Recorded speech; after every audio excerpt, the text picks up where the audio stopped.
प्रवचन प्रारंभ होगा। आप सभी तैयार होके ग्रंथ लेके बैठे हैं और यहाँ पर आदरणीय दादा पधार चुके हैं। अब मैं निवेदन करता हूँ आदरणीय दादा प्रवचन प्रारंभ करें। आदरणीय दादा।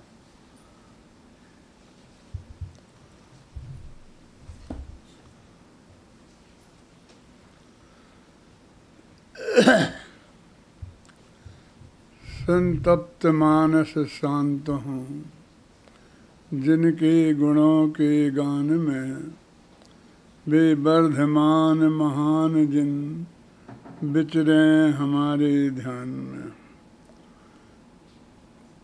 महापंडित टोडरमल जी की रहस्यपूर्ण चिट्ठी पे चर्चा चल रही है। Page number 349।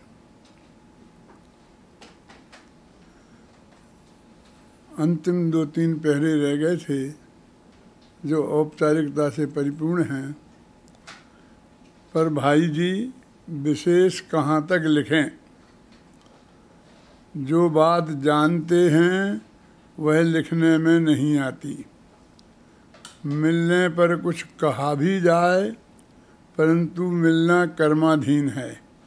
इसलिए भला यह है कि चैतन्य स्वरूप के अनुभव का उद्यमी रहना।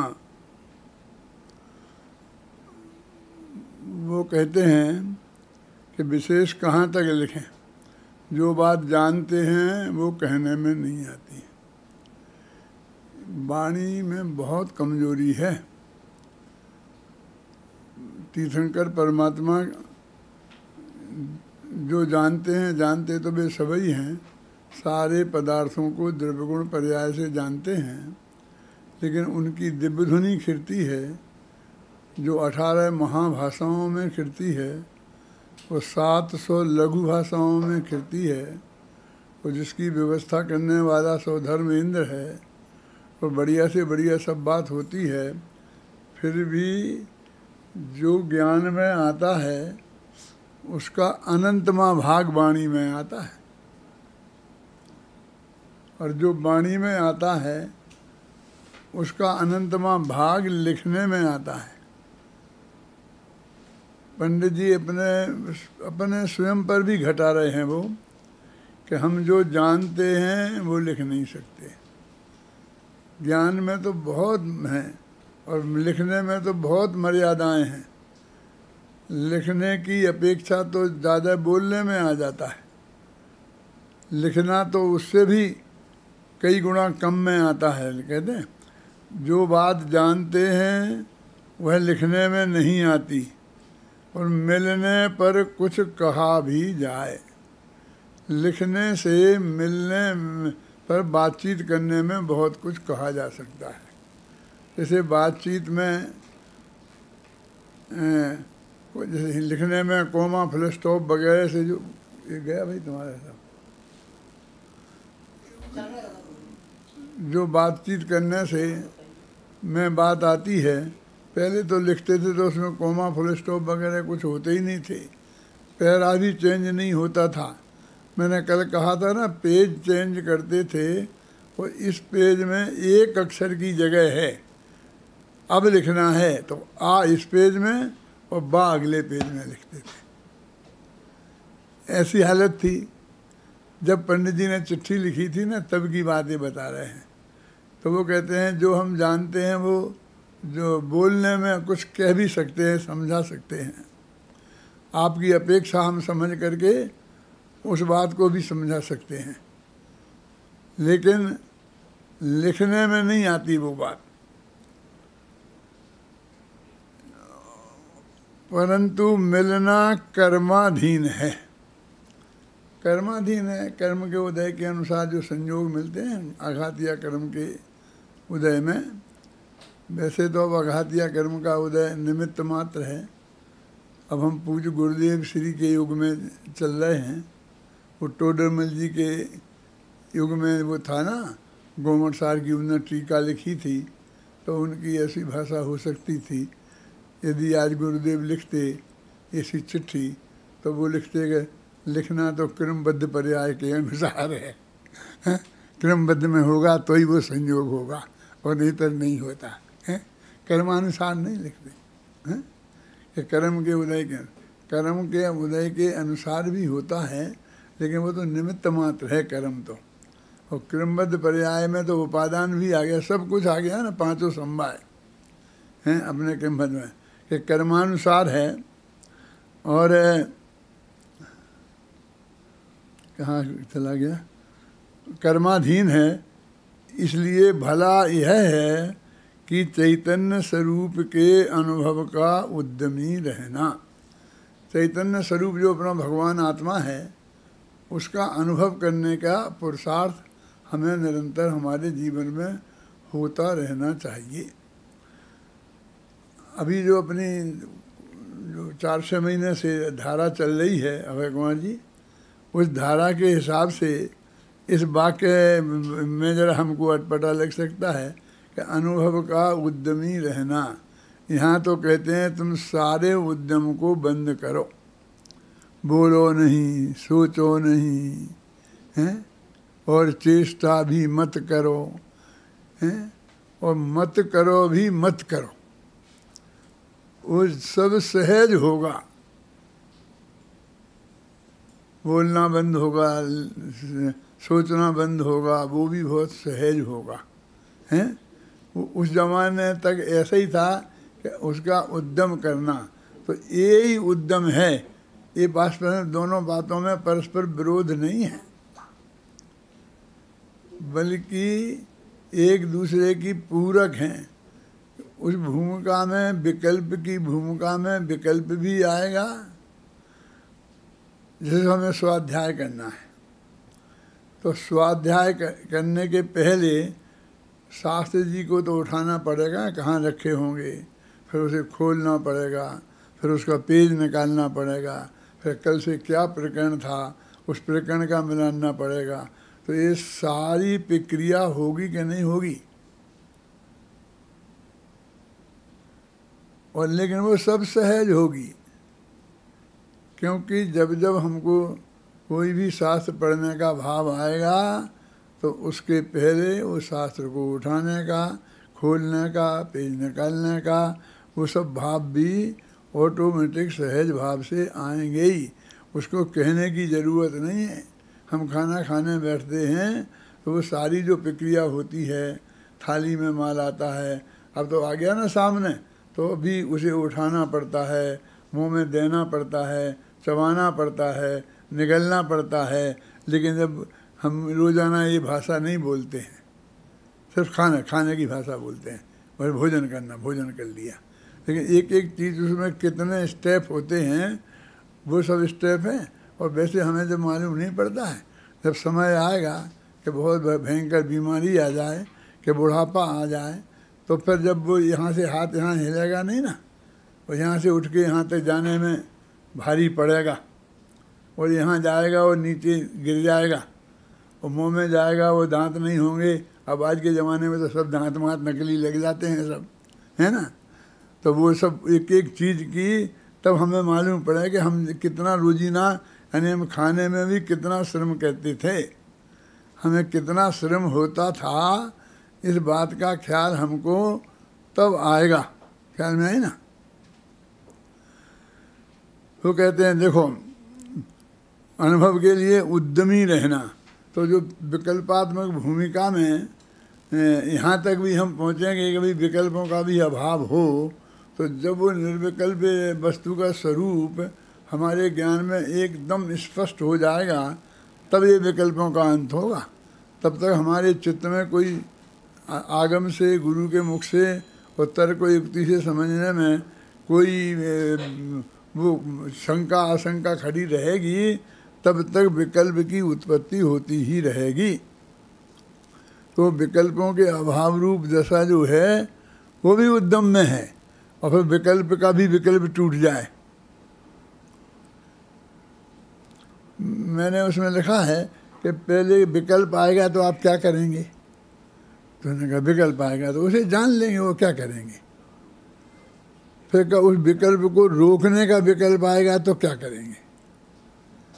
तो मैंने लिखा कि रोकने का विकल्प आएगा तो उसे जान लेंगे और क्या करेंगे।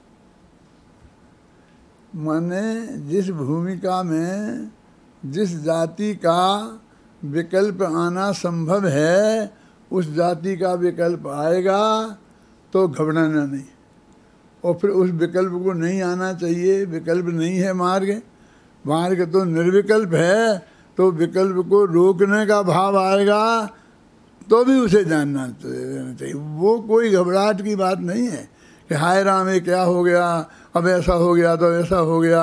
और शास्त्र में तो कहा था, गुरुजी ने तो बताया था कि विकल्प नहीं आना चाहिए, विकल्प नहीं आना चाहिए। लेकिन गुरुजी ने साथ में ये भी तो बतलाया था कि जब बेटा तुम मंत्र की साधना करोगे ना, भूत बलि पशुदंत को धर सैन्य, तो देवियाँ आएंगी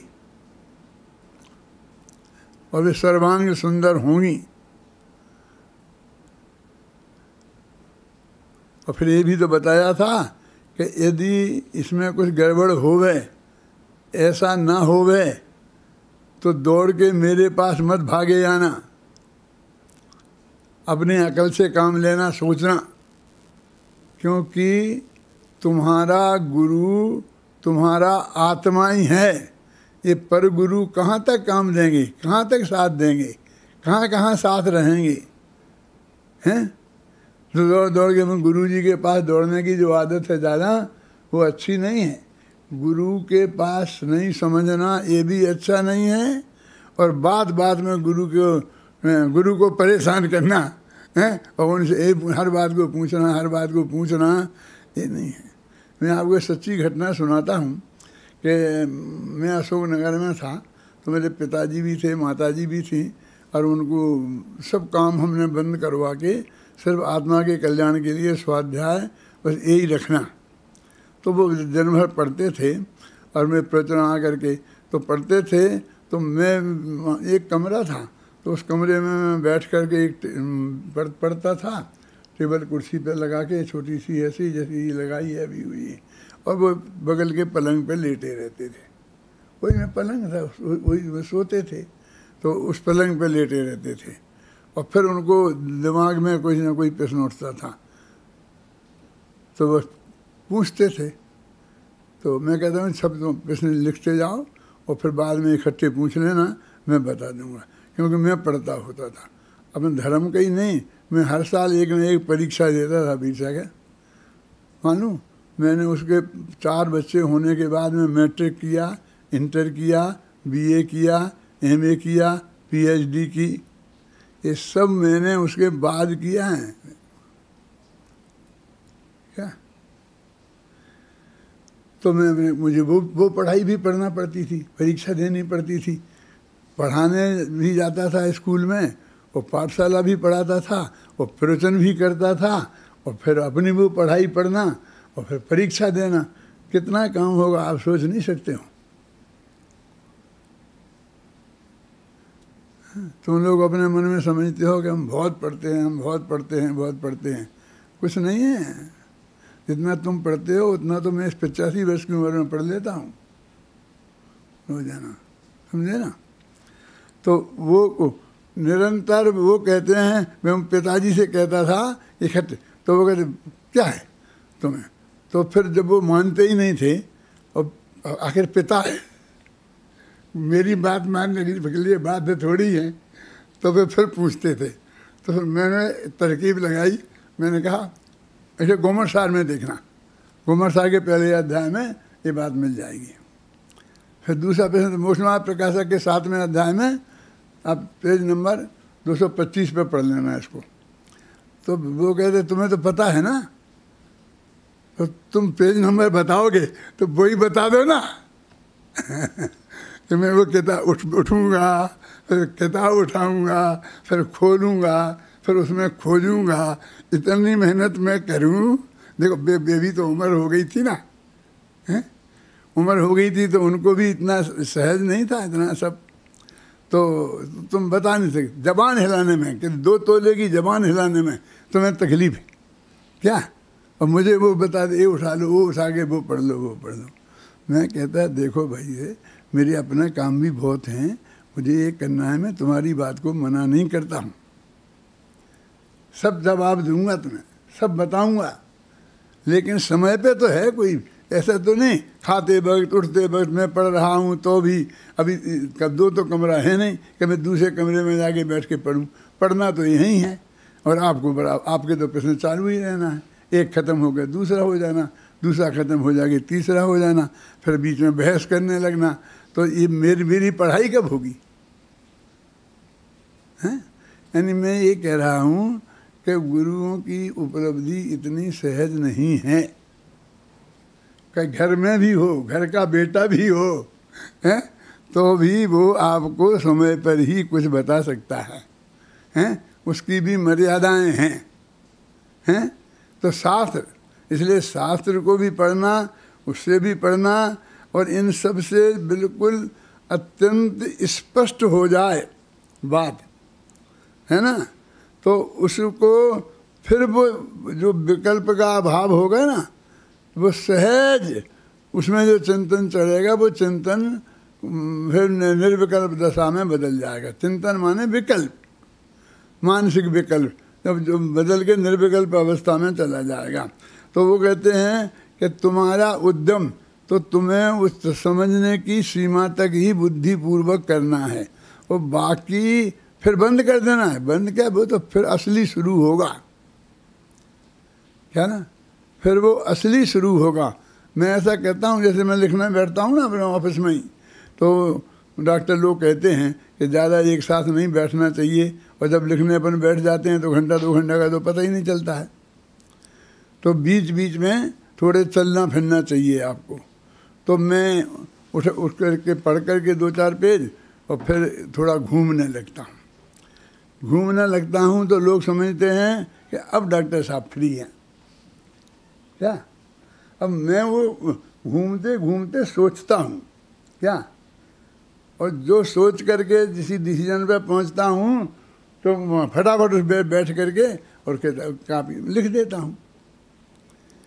तो वो मुझे सबसे ज़्यादा फालतू समझते हैं, उस समय में सबसे ज़्यादा काम कर रहा होता हूँ। अरे हमारा तो चिंतन हमारा काम है, वो विकल्प की सीमा तक तो हमारा काम ही नहीं है। वो निर्विकल्प की अवस्था में हमारा काम है, तो वो भी उद्यम है। उद्यम कोई दौड़ दौड़ के ही नहीं करना पड़ता है, उद्यम कोई जोर जोर से बोल बोल के ही नहीं करना पड़ता है, उद्यम कोई सोच सोच के ही नहीं करना पड़ता है भगवान जी। असली उद्यम तो वो जब सोचना भी बंद हो जाता है तब होता है। वो अंतर्मुह तक छपक क्षणी में होता है, तो केवल ज्ञान उससे होता है।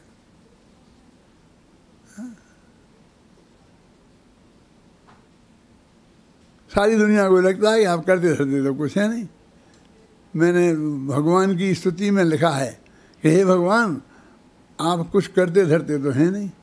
लोग ये क्या लिख रहे, ये सच्ची बात है। क्यों नहीं करते हैं?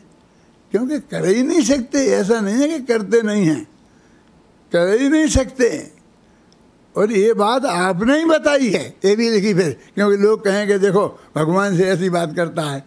ये आपने ही बताई है, ये कोई दूसरे की बताई नहीं है। 2 पंक्तियों में 4 वाक्य लिखे। पहले वाक्य में कि आप कुछ करते धरते नहीं हैं, दूसरे वाक्य में आप कुछ कर सकते ही नहीं हैं, और तीसरे वाक्य में कि ये बात आपने ही बताई है और ये बात हम आपसे कह रहे हैं। 4 वाक्य में 4 बातें एक ही छंद में 2 लाइन में ही लिखी। ये स्तुति है कि नहीं है? क्यों अभय जी? ये वो बोलते थे ना कोई आदमी की बात है, वो अभय जी को मालूम है और मुझे मालूम है कि भगवान से ऐसा कहें कि तुम कुछ करते नहीं हो, तुम कुछ कर नहीं सकते हो। ऐसा कहें भगवान से, मुझे कोई ज़रूरत नहीं है तुम्हारी, मुझे कुछ नहीं चाहिए आपसे, मैं स्वयं भगवान हूँ। भगवान को ये पता है कि हम भगवान हैं। भगवान के सामने तो ऐसा कहा जाता है कि राम सो बड़ो है कौन, मुँह सो कौन छूटो, और राम सो खरो है कौन, मुँह सो कौन खोटो। अरे ये तो तुलसीदास की भक्ति है, ये दास भाव की भक्ति बोलते हैं। अपने यहाँ दास भाव की भक्ति नहीं है। सूरदास ही कहता है कि नहीं नहीं है, किशन तूने ऐसा नहीं किया तो मेरे से बुरा कोई नहीं समझना, मैं तेरी तबीयत ठीक कर दूंगा। कृष्ण भाव की भक्ति होती है सूरदास की, तो वे उस तरह से बात करते हैं। और अपने यहाँ तो भगवान जो परम सत्य है, जो भगवान ने बताया है, वो भगवान के सामने कहना ये भगवान का अपमान है कि सच्ची भक्ति है। हमको लगता है कि हम ये कहेंगे कि आपसे मांगने से क्या फ़ायदा, आप कुछ लेते देते तो है नहीं, और आप दोगे भी क्या, आपके पास है ही क्या, नंगा नंग धरंग तो हो, एक पैसा तो है नहीं, सब छोड़ छाड़ के आ गए, तन पे एक बसर तो है नहीं, क्या दोगे तुम। ऐसा क्या? अरे असली भक्ति तो यही है कि तुम्हारे पास कुछ नहीं है, तुमने सब कोई भी परद्रव्य को लेने देने का व्यवहार वो तुमने बिल्कुल छोड़ दिया है, तुम्हारे ये नहीं है। तो ये तो भगवान का स्वरूप है, तो वो स्वरूप नहीं बताएं क्या। तो ये जो लिखा चैतन्य के स्वरूप के अनुभव में उद्यमी रहना। पर्वत मैं बहुत सोचता हूँ, ऐसा नहीं है मैंने इसके बारे में कि पर्वत की चोटी पर जाके बैठ के भगवान के बगल में कोई आके बैठा ही नहीं जाए, इतनी जगह नहीं छोड़ी कि बगल में कोई आगे बैठ जाए। ये जो अपन जाते हैं ना समेत शिखर वगैरह कि जब टोंक है पारसनाथ की फलन, ये तो बेचारी बिल्कुल एक आदमी के बैठने लायक थी, बगल में कोई दूसरा बैठ नहीं सकता था, महावीर बैठ नहीं सकता था। लेकिन हमने उसे चौड़ी कर दिया ऐसी बना बनू करके, और फिर बढ़िया, और अब जो संगमरमर जड़ के, और अब ग्रेनाइट लगा के, और अब ना मालूम कैसे कैसे सारी मिट्टी पलीत कर देंगे उसको, उस टोंक को टोंक ही नहीं रहने देंगे। भगवान की जो निर्वाण भूमि है उसे हमने राजमहल बना दिया, और इतना राजमहल बनाए तो उसमें लेटरिन बाथरूम तो चाहिए ही, क्योंकि हमारे लोगों को दूसरे बिना तो चलता ही नहीं है। तो बढ़िया संगमरमर का लेटरिन बाथरूम भी बना देंगे। क्या दुर्दशा करी तुमने भगवान की सिद्ध भूमि की, है ना। वर्तमान काल में अध्यात्म तत्व तो आत्मख्याति है में है, ये आत्मख्याति की महिमा है। मेरे चित्त में आत्मख्याति की महिमा बहुत गहराई से बसी हुई है, ये टोडरमल जी के वाक्य से बसी हुई है। वैसे भी मैंने आत्मख्याति को बहुत गहराई से पढ़ा भी है, और पढ़ कर के उसमें मैंने बराबर एक एक पंक्ति पर ध्यान दिया है। और अभी भी शांति जी जब प्रवचन करते हैं और आत्मख्याति पंक्ति पंक्ति से पढ़ाते हैं हॉल में, तो मैं पूरी सुनता हूँ रोजाना, आज भी विद्यार्थियों को पढ़ाते हैं ना, तब मैं सुनता हूँ एक एक पंक्ति से। यदि मैं कोई कमेंट्स करता हूँ तो ऐसे ही नहीं कर देता हूँ कि किसी को खुश करने के लिए मैंने कर दिया हो, ऐसा किया हो। मैं उन लोगों में से नहीं हूँ। जब मेरे अंदर से गले से भर जाता है ना, तब किसी की मुश्किल से प्रशंसा निकलती है मेरे मुंह से, नहीं तो मेरे आसानी से ऐसी प्रशंसा निकलती नहीं है किसी की। वर्तमान काल में अध्यात्म तत्व तो आत्मख्याति में है। अब ये आत्मख्याति क्या है? तो कहते समय सार ग्रंथ की अमृतचंद्र आचार्य कृत संस्कृत टीका, उसकी व्याख्या उनने खुद लिखी। ऐसा नहीं था कि उन्हें कुछ पता नहीं था, उन्हें सब पता था कि आचार्य कुंद कुंद का जो समय सार नामक ग्रंथ है उसकी आचार्य अमृतचंद्र ने संस्कृत में टीका लिखी। ये शब्द उन्हीं के शब्दों में हैं। आत्मख्याति में है और आगम की चर्चा गोमंडसार में है। उस वक्त जय धवल महाधवल तो उपलब्ध नहीं थे, सचखंडागम वगैरह, तथा अन्य ग्रंथों में है। तो भाई वो इनको तुम पढ़ना, उन्होंने कहा तुम उद्यमी रहना। तो उद्यमी रहना माने इनका स्वाध्याय करना। अब आप तुम समझ लो कि पंडित जी ने इतने शास्त्र पढ़े थे, उनकी लिस्ट मोक्ष मार्ग प्रकाशक के पहले अध्याय में दी है कि मेरे इन ग्रंथों का अध्ययन है, और लिखा इत्यादि फलाने और ग्रंथ, उनके नाम नहीं लिखे उन्होंने, और उनमें से 2 का नाम उनने उस चिट्ठी में लिखे, 2 चीज़ का नाम बस। एक गोमर सार का नाम, तो गोमर सार की तो वे टीका वगैरह लिखने में अध्ययन करते थे, और एक आत्मिक समय सार। इसका मतलब दो ही चीज़ें पड़ती होंगी, उनके सुबह के प्रवचन में आत्मिक ख्याति चलती होगी और शाम के प्रवचन में गौण सार चलता होगा। प्रथमान योग का काम उन्हीं के बिल्कुल अभिन्न साथी पंडित दौलत राम कासलीवाल ने संभाल रखा था, वे उसका अनुवाद वो करते थे, है ना। जो जानते हैं वह सब लिखने में आवे नहीं, ये ऊपर भी लिखा था, द्वारा लिख रहे। इसलिए तुम भी अध्यात्म तथा आगम ग्रंथों का अभ्यास रखना। देखो उन्होंने बिल्कुल व्यक्तिगत पत्र लिखा था उन लोगों को, ये कोई तुम्हारे लिए नहीं लिखा है। तो दो ग्रंथों के नाम लिखे और आगम और अध्यात्म इनके अभ्यास करने की बात करी। प्रथमान योग का ग्रंथ का अभ्यास करना, चरणानी योग का अभ्यास करना, ये नहीं लिखा। घबराना नहीं है, ये कहानी तो एक दफ़े पढ़ी जाती है। मेरे से कहा था, मेरे विद्यार्थियों ने कहा कि दादा आप तो रोजीना घोषणा करते थे अपने प्रवचनों में कि मैं एक उपन्यास लिखूंगा भरत पर, और अब आपने एक कविता लिखना शुरू कर दी। मैंने कहा हाँ। बोले क्यों? मैंने कहा इसलिए कि बेटा उपन्यास तुम एक बार पढ़ते, और ये भरत का क्या नाम अंतर्द्वंद तुम कई बार पढ़ोगे। पद्य बार बार पढ़ा जाता है,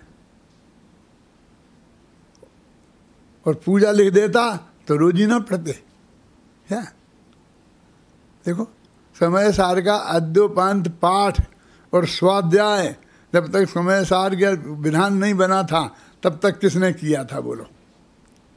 आद्योपांत हैं समय सार का पाठ। एक आदमी भी हाथ उठा के मुझे बता देवे कि मैंने किया था, एक दफ़े भी जिंदगी में नहीं किया था। अब विधान बन गया और विधान होगा, और विधान में खड़े हो गए, क्योंकि 1-2 लाख रुपया दे के खड़े हो गए। कौन सा इंद्र बन गए? सौधर्म इंद्र बन गए हैं। तो फिर पहली गाथा से लेकर अंतिम गाथा तक और पूरे कलशों के साथ उसका पाठ आप करेंगे। कि टीका लिख दी थी और उस पर अनुशीलन लिख दिया था, फिर विधान की क्या ज़रूरत थी? अब क्या बताएं हमें क्या ज़रूरत थी? पढ़ते ही नहीं हो तुम। किसी तरह तुम उसको बार बार पढ़ो। तो आप मान लो इन विधानों को क्या बोलते हैं? पाठ बोलते हैं। पाठ क्या? सिद्ध चक्र का पाठ, समय सार का पाठ बोलते हैं। और पाठ आमनाय नाम का स्वाध्याय है। तो ये पूजा में आप समय सार का पाठ कर रहे ना, तो ये आमनाय नाम का स्वाध्याय कर रहे। ये बाँचना, परीक्षना और अनुप्रेक्षा से बड़ा है। उसके बाद नंबर इसका आता है ना। आमनाय नाम का स्वाध्याय है। और अंत में स्वरूपानंद में मग्न रहना। अब 2 बात इसमें फिर कह दी उन्हें अंत में जाते जाते कि स्वरूप के आनंद में, स्वरूप में मग्न रहना नहीं। वो कहते हैं अनुभव में आनंद का वेदन होता है, आनंद का प्रत्यक्ष होता है, आनंद आता है। तो वे कहते स्वरूप के आनंद में वो मगन रहना। उनने इस चिट्ठी में मगन होने की बात कही थी अनुभव के में, कि तुम आत्मा का निर्णय करके आगम से, युक्ति से और फिर स्मृति से, किसी से भी करके उसमें अपने परिणामों को मगन करना। यहाँ भी अंत में कहते हैं कि तुम उसमें मगन रहना। और मगन रहना 2 प्रकार का होता है, जो मैंने आपको पहले अनुभव 2 प्रकार का होता है बताया था ना। एक तो जो शुद्धोपयोग के काल में, अनुभूति के काल का, और एक जो 24 घंटा रहता मगन रहता है। अपन है ना, गुरुदेव हैं, जब सामायिक करते होंगे जब तो होते रहे होंगे, और फिर 24 घंटे अपन नहीं देखते थे, वो एक ही धुन लगी रहती थी। वो भी तो कहते हैं वे तो उसमें ही मगन हैं, उन्हें तो और कुछ दिखता ही नहीं है। अपन अपने बेटे से कहते हैं ना, इसे तो पैसा के अलावा और कुछ दिखता ही नहीं है। तो 24 घंटा उसे पैसे दिखते होंगे, रोटी नहीं दिखती होगी, दाल नहीं दिखती होगी, कि हर बात में उसके दिमाग में वो पैसा ही ज्ञान का गेय बना रहता है। और पंडित जी उनसे कहते हैं, देखो उन्हें अपनी तरफ से 2 ग्रंथ बता दिए और स्वरूप में मगन होने का अपनी सलाह दे दी। अब फिर कहते हैं कि तुमने यदि इनके अलावा अच्छे विशेष ग्रंथ जाने हों तो मुझको लिख भेजना। वो ग्रंथों मुझे लिख भेजना। ये लिख भेजने का अर्थ बताओ मेरे को क्या है? ग्रंथ क्या लगा? मुझको लिख, माने चिट्ठी में ये लिख देना कि ये ग्रंथ और है और उसका नाम उपदेश सार है कि उसका नाम फलाना है, हैं? ऐसा लिख भेजना नहीं। मैं कहाँ खोजता फिरूँगा? आज ऐसी लाइब्रेरियाँ तो हैं नहीं। वो कौन से मंदिर में कहाँ होगा कि नहीं होगा? तुम तो उसे वहीं लिखवाना, उसकी प्रतिलिपि करवाना और वो प्रतिलिपि भेजना, लिख भेजना। समझ में आया क्या नहीं? है? बोलो संजीव, इसका अर्थ तुम ये करोगे कि लिख भेजने का अर्थ? मैं बताओ, तुमने कह दिया फलाने ग्रंथ का कोई ऐसा नाम ले दिया, अब वो ग्रंथ श्रवण बेलगुला में मिलता है। अब कहाँ से मंगाए हम? कैसे मंगाए? हमने 6 आदमी भेजे थे, एक आदमी डालू राम जी तो रास्ते में ही मर गए थे। ऐसा नहीं, तुम्हारे पास होगा तभी तो तुमने पढ़ा है और तभी तुम मुझे बताओगे। तो वहाँ पर कोई ब्राह्मण पंडित होगा, उससे उसकी नकल करवा लेना और वो भेज देना मुझे।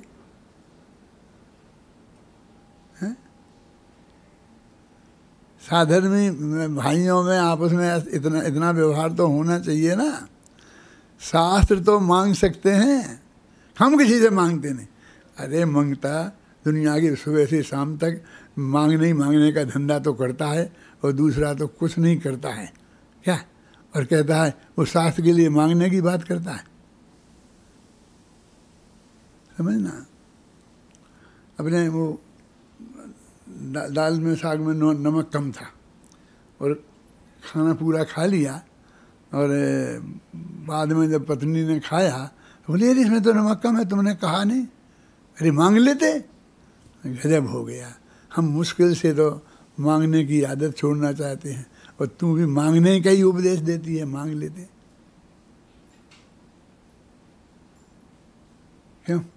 लेकिन हम तो नमक मांगना नहीं छोड़ते, हम तो सब चीज़ मांगते, सब चीज़ मांगते हैं। शास्त्र में अरे पंडित जी कहते हैं भैया लिख भेजना तो मैं उसे पढ़ लूँगा। अब आज तो हम ऐसे हो गए कि बिना ही लिखे भेज देवे तो भी हमें पढ़ने का अवसर नहीं है। तुम्हारी नहीं कह रहा हूँ, ये मत समझ, तुम्हारी शिकायत नहीं कर रहा हूँ, मैं अपनी शिकायत कर रहा हूँ। तुम भी यदि कोई किताब मुझे भेजते हो तो मैं नहीं पढ़ता हूँ, मुझे नहीं फुर्सत है, मैं नहीं पढ़ पाता हूँ। इतनी आती हैं कि मैं पढ़ लूँ सब मेरे संभव नहीं है। ये समझ समझना, मैं तुम्हारी आलोचना कर रहा हूँ। लेकिन फिर भी आखिर चुनाव तो करना पड़ता है ना। क्यों? इतने शास्त्र हैं, उनमें से यदि हम चुनाव नहीं करेंगे तो पढ़ नहीं सकेंगे। तो जैसे मैंने आपको लिखे हैं, क्या लिखे हैं? आत्मख्याति और गोमर सार के, इनका स्वाध्याय करना, क्योंकि प्रश्न भी तुमने उन्हीं में से किए हैं। तो इस शास्त्र तो तुम्हारे पास ये सब मौजूद ही हैं। इन शास्त्र तो भेजने की ज़रूरत है नहीं, लिख के भेजने की। अब कोई नए ग्रंथ का नाम तुम मुझे लिखो तो उसे लिख भेजना है क्या? साधर्मियों को तो परस्पर चर्चा ही चाहिए। देखो, और कुछ करो तो करो, लेना देना करो तो करो, लेकिन नहीं तो चर्चा और चर्चा करते रहना चाहिए। देखो, यहाँ विकल्प का निषेध करते हैं और वहाँ चर्चा करने का, उसे ही साधर्मी बोलते हैं। अपन तो हर एक को साधर्मी बोलते हैं, लेकिन जब वो धर्म वर्म दोनों में है ही नहीं, वे साधर्मी कैसे हो जाएंगे? हैं चाहिए। और मेरी तो इतनी बुद्धि है नहीं, परंतु तुम सरीखे भाइयों से परस्पर विचार है सो बड़ी वार्ता है। इसका क्या अर्थ है? मेरी समझ में नहीं आता। मेरी तो बड़ी बुद्धि है नहीं तो हम कह देंगे वो औपचारिकता की बात है। अरे उनको केवल ज्ञानी परमात्मा दिखते हैं तो उनके सामने अपना ज्ञान तो बहुत अल्प दिखेगा ही ना। तो वो तो बात उनके हिसाब से हो गई। लेकिन तुम जैसे लोगों से चर्चा होती है ये बड़ी बात है। इस चर्चा को वे स्वयं बड़ी बात मान ले। वो उनने लिखा था जो वार्ता सुनते हैं वे भी निकट भव्य हैं, ये लिखा था ना श्लोक में। ये न वार्ता ही सुता निश्चितम सा भवेद भव्यो भावी निर्वाण भाजनम। वे कहते हैं भविष्य में मोक्ष जाएंगे, और वे अर्थ करते हैं कि निकट भविष्य में मोक्ष जाएंगे, निकट अपनी तरफ से लगाते हैं। कहते हैं सो बड़ी वार्ता, बड़ी वार्ता है माने ये बहुत बड़ा समाचार है क्या, कि तुम लोगों से तत्व चर्चा, तुम्हें ऐसा पत्र तुमने हमें लिखा, हमने तुम्हें जवाब लिखा, ये जो बातचीत हुई ये वार्ता बहुत बड़ी बात है। और साधर्मी के तो परस में चर्चा ही चाहिए, है ना। जब तक मिलना नहीं हो तब तक पत्र तो अवश्य ही लिखा करोगे। ऐसी चिट्ठियाँ पंडित जी कहते हैं तुम मुझे लिखना, और उसमें यही नहीं लिखना कि जो पूछ नहीं हो, ऐसा भी कुछ लिखना जो बताने लायक हो, जिसे तुम समझते हो कि ये बात शायद मेरे ख्याल में नहीं आई होगी, तो वो बात भी तुम लिखना। क्या ऐसा पत्र तुम हमेशा लिखा करना। इस तरह पंडित जी ने उस पत्र में के माध्यम से वस्तु का स्वरूप, उनके प्रश्नों का उत्तर जो बिल्कुल अध्यात्म से संबंधित थे, आत्मा के अनुभव से संबंधित थे, उनका जवाब तो दिया ही, लेकिन शुरू में और अंत में जिस तरह पत्र उन्होंने आरंभ किया और जिस तरह पत्र उन्होंने अंत किया, उससे उनने हमें चिट्ठी लिखना भी सिखाया। पहले के ज़माने में जब हम पढ़ते थे बचपन में, छोटे में, पहली दूसरी क्लास में, तो वहाँ पत्र लेखन ये भी एक सब्जेक्ट रहता था। ये भी गुरुजी पढ़ाते थे, उसकी भी एक किताब आती थी। और हाथ से अपन लिखते हैं ना, ऐसे हाथ से लिखे पत्र की फ़ोटो को ब्लॉक बना के छापते थे, ऐसी किताब आती थी। तो उसमें हमारे पिताजी हमसे पढ़वाते थे। तो मैंने कहा इसमें क्यों पढ़वाते हो, तो बोले कि तुमको वो अक्षर पढ़ना आना चाहिए, हस्तलिखित अक्षर पढ़ना नहीं आएगा तो कोई का पत्र आएगा तुम वही नहीं पढ़ पाओगे। अब हमारे तो टाइप किए हुए पत्र आते हैं, अब हम किसी एक दूसरे के हस्ताक्षर ही नहीं जान सकते हैं कि किसी गांधी जी के हस्ताक्षर कैसे थे हम जान सकते हैं, लेकिन हमारे तुम्हारे हस्ताक्षर जान ही नहीं सकते हैं। बराबर टाइप कर करके और वो भेज देते हैं और वो पढ़ते हैं। तो इस तरह से स्वाध्याय की उन्होंने प्रेरणा दी। अब मैं आपको ये बात समाप्त करता हूँ, और अब मैं आगे 10-11 दिन तक अपना कोई प्रवचन नहीं कर पाऊँगा, क्योंकि मेरे घर में मेरी बेटे के बेटे की बहू अस्पताल गई है, उसकी डिलीवरी होने वाली है। वो डिलीवरी हो जाएगी तो अपने जितने दिनों तक नहीं करते हैं ना, इसलिए हमने नक्की किया है सोच समझकर, वो बबलू बताएगा आपको अभी सब विस्तार से, कि जो अपन ने सूरत के प्रवचन में हुए थे बहुत मार्मिक प्रवचन थे, उनकी बहुत मांग आती है। तो इन 10-11 दिन में इसी टाइम पर वे अपन प्रवचन चलाएंगे। मैं भी बैठूंगा, हाजिरी दूंगा, मैं भी पूरे सुनूंगा। मैं अपने ही प्रवचन बहुत पूरे सुनता हूँ, ऐसा नहीं समझना। और बीच बीच में यदि मुझको ज़रूरी लगेगा तो बोलूँगा भी, क्यों बीच में बोलने की तो मेरी आदत है, दूसरों को नहीं बोलने देता हूँ, लेकिन मैं तो बोलता हूँ। तो मैं समझाऊँगा बीच में बोलने करके, मैं भी भेजूँगा, आप भी बैठना। मुझे लगता है कि जो लाभ अभी मैं आपको डायरेक्ट पढ़ के बताता हूँ कि उससे ज़्यादा लाभ हो यदि आप उसकी अच्छी तरह से पढ़ेंगे और मैं भी बैठूँगा साथ में, तो अच्छा लाभ आपको होगा। तो कल से ये इसी टाइम पर 9 से 10 तक वो हम चलाएँगे यहाँ से। अब तो सारा देश सुनता है, अब हमको सामने कोई बैठा कि नहीं बैठा वो देखना ही नहीं है। और विशेष बात आपको, बबलू माने एसपी भारल माने शुद्धात्म प्रकाश माने, शुद्धात्म प्रकाश भारल माने हमारा छोकरा सामने बैठा है। हाँ हाँ बोलो।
लगातार हो रहे हैं।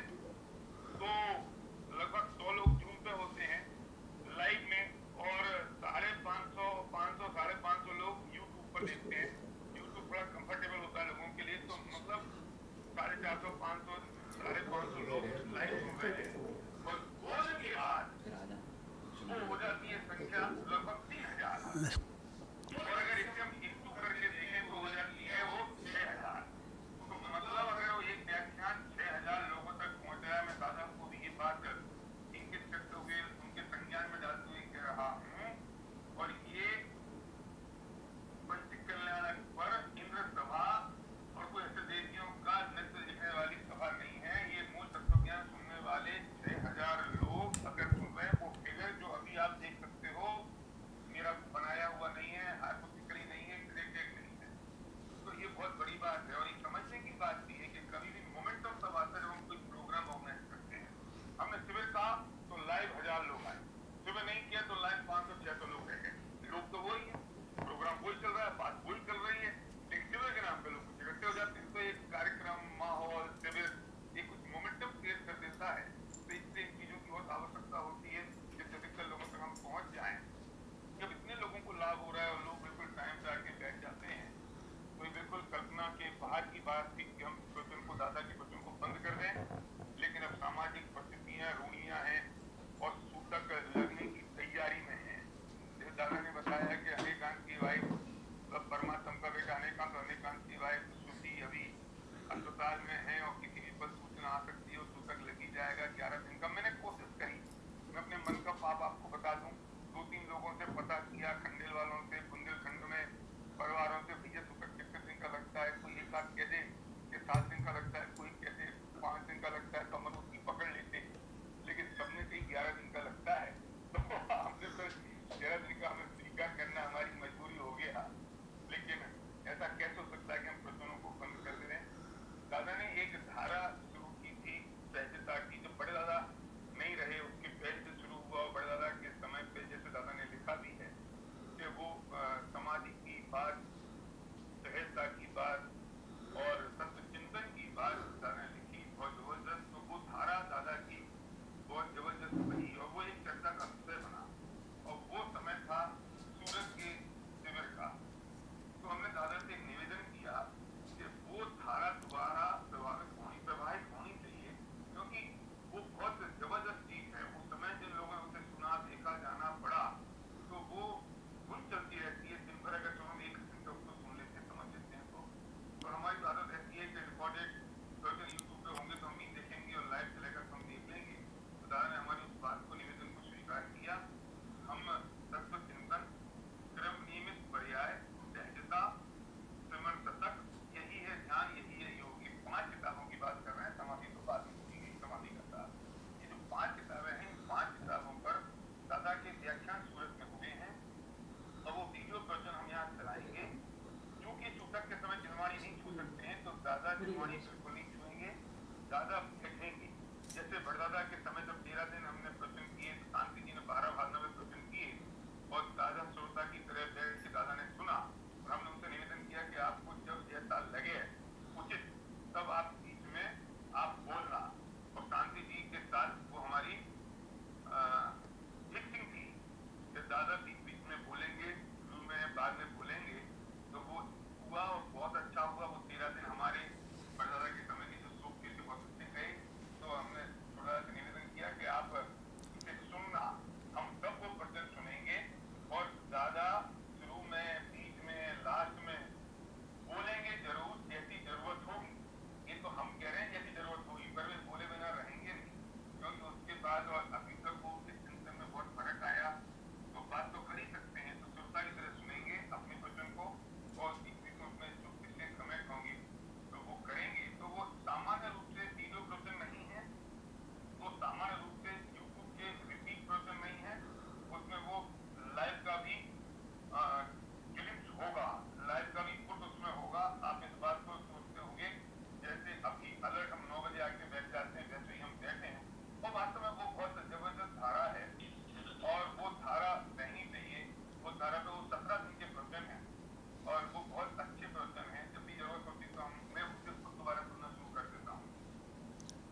काम होता है तो हमें अशोक जी को सिर्फ एक बात बोलना होता है, और जब तक राजमल जी साहब रहे तो, और उसके बाद भी अभी भी सदस्य के प्रधान दादा के समागम में उन्हें कलकत्ता में निश्चित किया। इस बार भी था, और इस बार क्या हो गया था जिसकी वजह से दादा जा नहीं पाए, मैं भूल गया, शायद बड़दादा की तबीयत खराब हो गई थी या कुछ ऐसा चक्कर हो गया जिसकी वजह से वो प्रोग्राम हो नहीं पाया।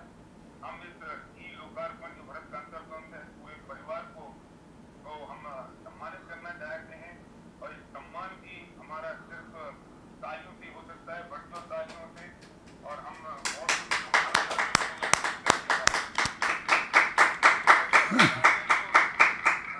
वर्चुअल तालियां थोड़ी सी बढ़िया वाली निकालो इंटरनेट से, जिसमें 1000-2000 आदमियों की दिव्य आकाश ऊंचा क्यों बजाता है। तो मैं ये कहना चाहता हूँ कि भरत के अंतर्गत जो बात लिखी है, और वो बात बहुत जबरदस्त है भरत के अंतर्गत की, अरे मैं दो पाटों के बीच, भरत कह रहे हैं कि अरे मैं दो पाटों के बीच निरंतर पिसता रहता हूँ, अरे मैं दो पाटों के बीच निरंतर पिसता रहता हूँ, कभी अंदर में जाता हूँ, कभी बाहर आ जाता हूँ। ये पंक्ति की शुरुआत है। भरत की मनस्थिति तत्व गुणस्थानवर्ती सम्यक दृष्टि ज्ञानी धर्मात्मा की मनस्थिति है, उसकी श्रद्धा तो सिद्धों के समान होती है, और प्रकृतियां अज्ञानी मिथ्यादृष्टियों के समान भी हो सकती हैं। शब्दों का ध्यान देना, भी हो सकती हैं। दुनियादारी के कामों में उसे उनसे निपटना पड़ता है। कि मैं पढ़ रहा हूँ, अपने मन से नहीं बोल रहा हूँ, उसे उनसे निपटना पड़ता है, और एक अपने आत्मा में ही अपनापन होने से, उसका अनुभव हो जाने से अंतर में उसकी धुन निरंतर अपने आत्मा की ओर लगी रहती है। इस तरह की चर्चा वार्ता दादा ने इस भरत के अंतर्गत में लिखी है। मैं कुछ पंक्तियां और बोलना चाहता हूँ जिससे पता चले है क्या। यह बात यह है कि यह मैं की लड़ाई नहीं, बल्कि आप की बात है। लड़ाई की बात तो रही नहीं। दादा ने जिस एंगल को टच किया, छुआ, जिस तरीके से बात की, वो बात ही पूरी बदल गई। वो थॉट प्रोसेस ही बदल गया, और लगा कि यार कैसे हो सकता है जो हम आज तक सुनते आ रहे थे, शायद वो मुश्किल हो। एक 4 लाइन उन्होंने लिखी है कि अरे हम खेल खेलते थे, खेल में कभी हार जाता था। मैं आपको बीच में बताऊं ये बात कि दादा ऐसे जयपुर के किसी शिविर में पढ़ रहे थे, और पढ़ते पढ़ते पढ़ क्या रहे थे, वो सुन रहे थे, और कोई विद्यार्थी हमारा पढ़ रहा था, और दादा की आंखों में आंसू आ गए, और मैंने चुपके से फोटो भी लिया था। मतलब वो खुद इतने भावुक हो गए बात सुनते सुनते, क्योंकि उसी वक्त मतलब बड़दादा का उनका स्नेह था, और उनसे कह भी रहे थे कि प्रेम को मैं दादा बड़दादा के साथ जोड़ के देखता हूँ तो मुझे लगता है यार, मतलब मैं भावुक हो जाता हूँ। और जब भरत और बाहुबली में हम कैसे लड़ाई की बात की कल्पना कर सकते हैं, ये लिख रहे हैं, अरे हम खेल खेलते थे, खेल में कभी हार जाता, किंतु जब मैं रोने लगता भरत जी मुझे जिता देते। ये बाहुबली कह रहे हैं, अरे वे जीत कर भी अरे मुझे जिता देते, वे जीत कर भी मुझे जिता देते, अरे मैं हारूं यह उनको कभी बर्दाश्त नहीं होता। ये बाहुबली की थॉट है इसमें। अब सोचो किस दिशा में ये भक्त आंदोलन जा रहा है, और अरे वह स्वाभिमान का पिंड हारना उसने सीखा नहीं। अब भरत कह रहे हैं कि अरे वह स्वाभिमान का पिंड हारना उसने सीखा नहीं, वह सदा जीतता रहा, और हम रहे जिताते उसे। वो जीतता रहा और हम उसे जिताते रहे। मतलब इसे विन विन सिचुएशन कहते हैं हम आज की लैंग्वेज में। ये विन विन सिचुएशन है, सब जीत रहे हैं, और मैं देख नहीं सकता अरे रे उसे हारते हुए, और वह कैसे देखेगा अरे रे मुझे हारते हुए। इस तरह भावना देखो आप भरत की और बाहुबली की, भाइयों से लड़ने की बात। अरे रे अरे मैं सोच नहीं सकता, अधिक क्या, और हारते हुए मैं उन्हें देख नहीं सकता। आप जरा भरत के दिल में बैठ के सोचो, क्योंकि दादा ने भरत के दिल में बैठ के तब लिखा है, तब ये बात निकल के आ पाई है। अरे क्या, और हारते हुए उन्हें मैं देख नहीं सकता, अरे लड़ने मरने की बात किसी से मैं कर नहीं सकता। मंत्री परिषद में करो विचार, शांति से क्या हो सकता सही। तुम मंत्रियों का काम है, तुम विचार करो क्या कर सकते हो, क्या नहीं हो सकता है। और बाहुबली कहते हैं कि हमें हराए बिना चक्रवर्ती बन सकते नहीं, और भरत जी जवाब देते हैं कि और हारते हुए हम तुम्हें देख सकते नहीं। क्या एंड होगा, क्या इसका सस्पेंस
आने वाले के जब पुराण वो में बोलेंगे तो आप ये दबाएंगे, अभी नहीं जब वो बोलेंगे।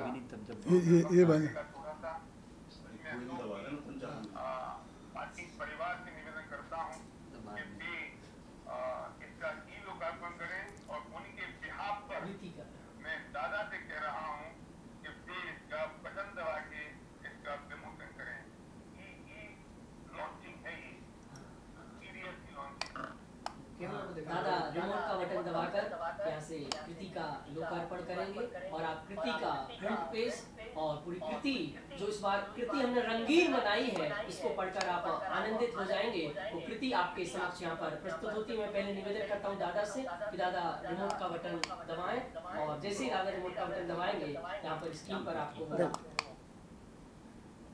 हाँ जी हमारे आकाश जी यहाँ से प्रारंभ करें। आकाश जी हालात मंगलम भगवान वीरो मंगलम गौतमो गरी मंगलम कुंद कुंदार्यो जैन धर्मोस्तु मंगलम सर्व मंगल मंगल्यम सर्व कल्याण कारकम प्रधानम सर्व धर्माणाम जैनम जयतु शासनम जैनम जयतु शासनम। हम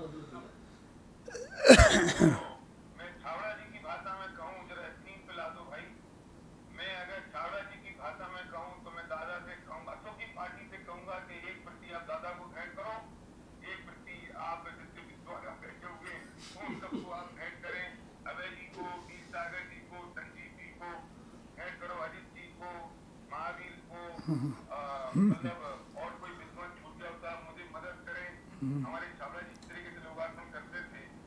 शांति पाटिल जी को, सुनील जी को, विराट जी को, ऋषभ जी को, धर्मेंद्र जी को, ये सब एक एक प्रति मैंने उनके नाम भी जो मुझे दिखाई दे रहे थे, अगर भूल गए हों तो वो आपके लिए पॉकेट पर उपलब्ध है, वो आप वहाँ से ले लें और उसका भुगतान कर दिया जाएगा।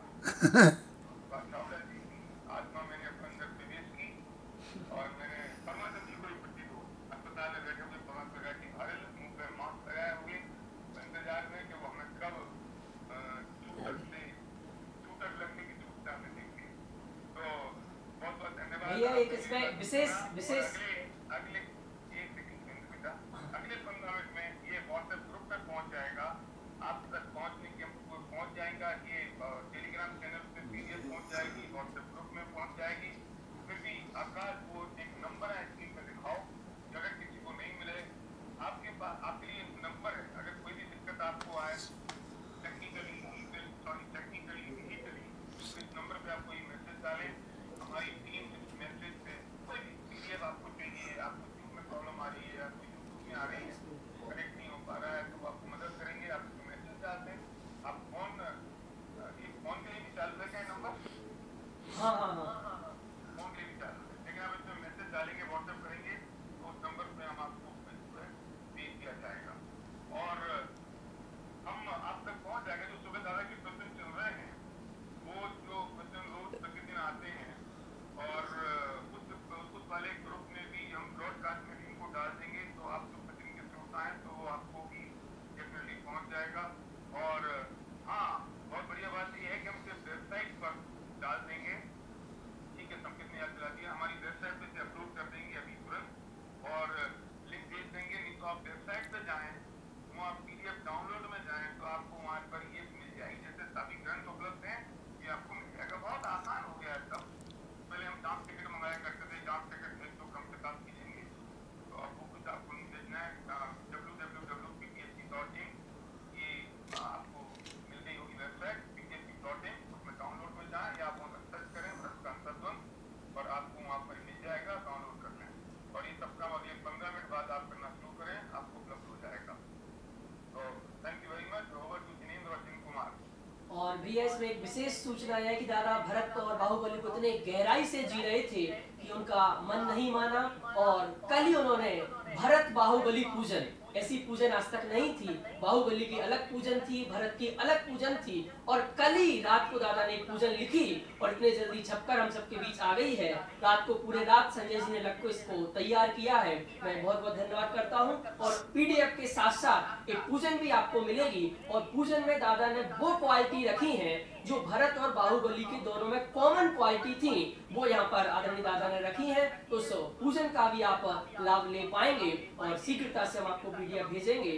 और अब मैं आगामी कार्यक्रम के लिए जिन कुमार जी भाई साहब, हाँ हमारे अशोक जी आदमी सिंगापुर वालों ने किताब को छपने में पूरा सहयोग किया है, और जब ये छपेगी, ये छपी नहीं है, और उन्होंने अभी मुझे मैसेज भेजा है कि जितने भी जिन मंदिर हैं उन सब मंदिरों में एक एक व्यक्ति उनकी परिवार की तरफ से भेज की जाए। तो आपको बहुत बहुत धन्यवाद।